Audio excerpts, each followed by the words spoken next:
Muy buenos días. Bueno, bienvenidos al primer podcast de la Academia Jurídica Digital, ¿sí? De Derecho Civil. Para mí es muy grato, ¿sí? Tenerlos en el presente encuentro y compartir un poco de conocimiento sobre el derecho civil, ¿sí? En este encuentro, bueno, vamos a desarrollar, sí, va a ser breve, vamos a desarrollar sobre el título preliminar, ¿sí? Y su función en el Código Civil y Comercial de la Nación, citándolo no al doctor Daniel Roque Vítolo, ¿sí? Y vamos a empezar diciendo que en base a esta temática, que una, ¿no?, de las primeras cuestiones, ¿sí?, que debía encarar en ese momento la comisión redactora del Código Civil y Comercial de la Nación, que recordemos fue designada, ¿no?, por decreto 191/2011, ¿sí?, en ese momento bajo la presidencia de la doctora Cristina Fernández de Kirchner, fue, ¿no?, consistió en la necesidad, ¿sí?, de evaluar, ¿sí?, de incluir un título preliminar en el código. Y finalmente, ¿no?, se inclina por incluirlo. Y se consideraba, ¿sí?, que resultaba necesario este título preliminar para que los operadores jurídicos, ¿sí?, ya sea abogados, ya sea jueces, tuvieran, ¿no?, una serie de guías para decidir en un sistema de fuentes complejo, ¿sí?, en el que deba recurrirse a un diálogo de fuentes y a la utilización no solamente de reglas, como se sabía hacer en el Código de Vélez, sino también de principios y de valores. Es por ello esta gran novedad, ¿sí?, en este Código Civil y Comercial unificado, ¿sí?, este Código Civil nuevo, no existiendo, ¿no?, al momento de sancionarse el código, ¿sí?, es decir, que el Código de Vélez no tenía, ¿sí?, un dispositivo que básicamente fijara reglas respecto de las fuentes.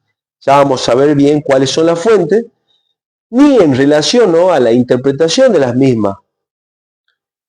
Es por ello que en este cuerpo normativo, básicamente, se incluyen estos los mismos, ¿sí?, y se le asigna, ¿no?, al capítulo primero de dicho título preliminar,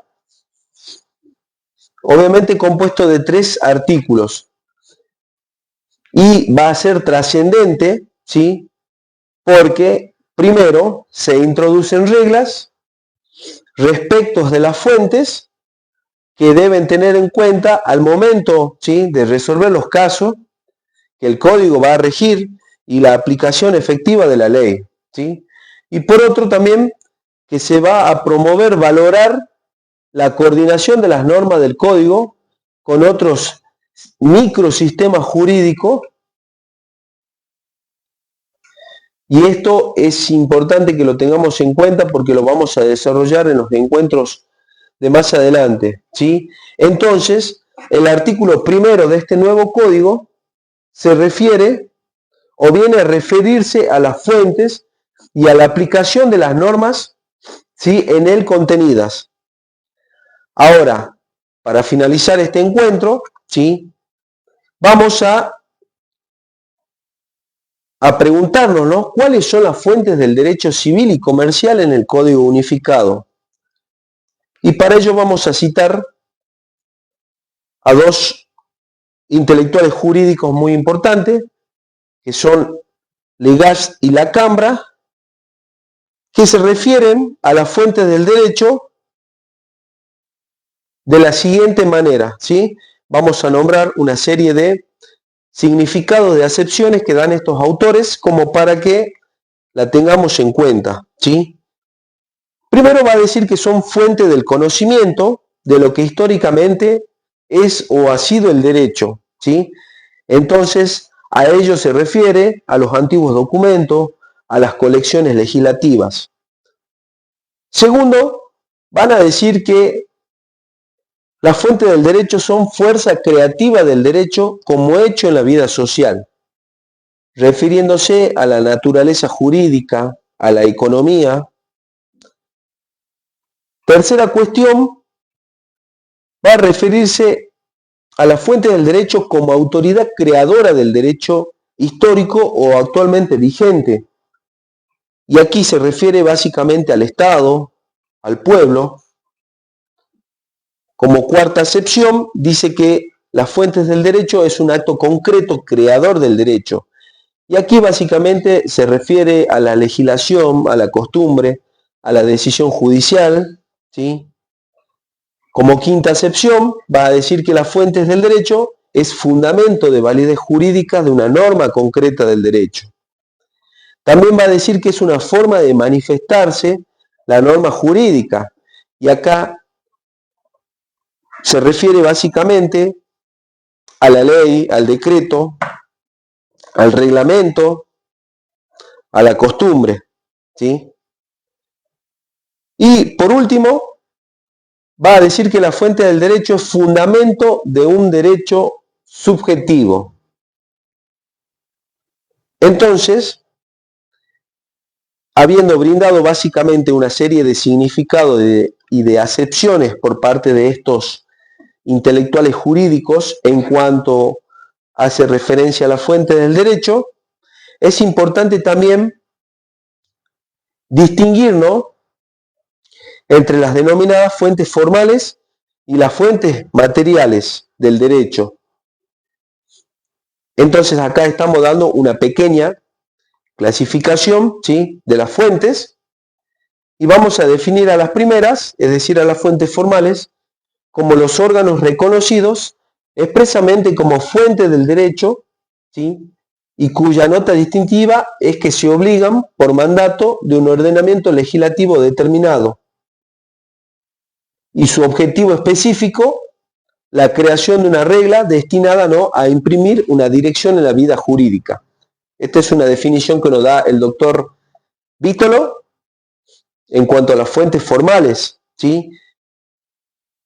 Básicamente, a diferencia de las fuentes materiales, estas materiales están constituidas, ¿no?, por factores o hechos que van a permitir, concurren, ¿no?, al nacimiento de una norma jurídica.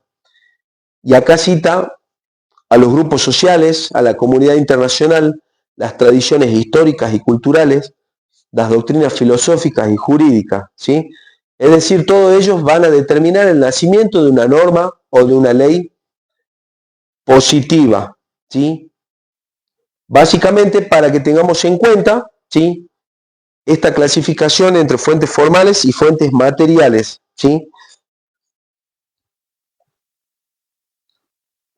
Acá también es importante mencionar, ¿no?, que se produjeron numerosas controversias en qué es lo que se consideraba fuentes formales y cuáles no dentro del Código Civil y Comercial de la Nación.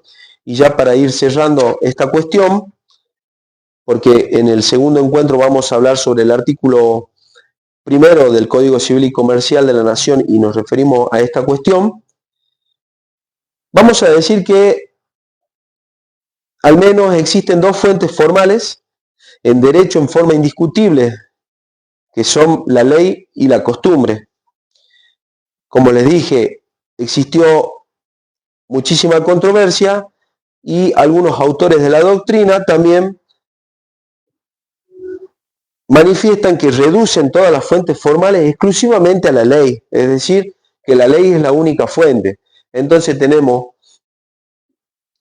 que uno dice que es la ley y la costumbre, otros solamente dicen que es la ley, pero también hay otros que extienden, ¿no?, la enumeración más allá de la ley y de la costumbre, van a decir que debe incluirse a la jurisprudencia, a la doctrina de los autores, ¿sí?, a los principios generales del derecho, a las leyes extranjeras, a la equidad, la analogía y también a la naturaleza de los hechos, ¿sí? Entonces, acá la novedad es que el nuevo código, ¿sí? El nuevo código, el Código Civil y Comercial de la Nación, toma o reconoce como fuentes formales solamente a la ley y a la costumbre, ¿sí? Y la costumbre con ciertas limitaciones, ¿sí? Ya vamos a desarrollar esta cuestión. Así que, bueno, hasta acá nomás llegamos, ¿sí? En este primer encuentro. Hablamos sobre el título preliminar, ¿no? Y básicamente su función en el Código Civil y Comercial de la Nación. Y vimos cuáles son las fuentes del derecho civil y comercial, ¿no? En este código unificado. Dimos una serie de acepciones o significados de las fuentes del derecho. Hablamos sobre la clasificación en forma breve de las fuentes formales y fuentes materiales. Y enumeramos básicamente cuáles son fuentes formales del derecho. Y bueno, una pequeña controversia entre diferentes autores. Así que en la próxima clase desarrollaremos precisamente cuáles son las fuentes formales que nos dice el artículo primero, ¿sí? Del Código Civil y Comercial de la Nación. Hasta acá llegamos, nos vemos en el próximo encuentro. Muchísimas gracias.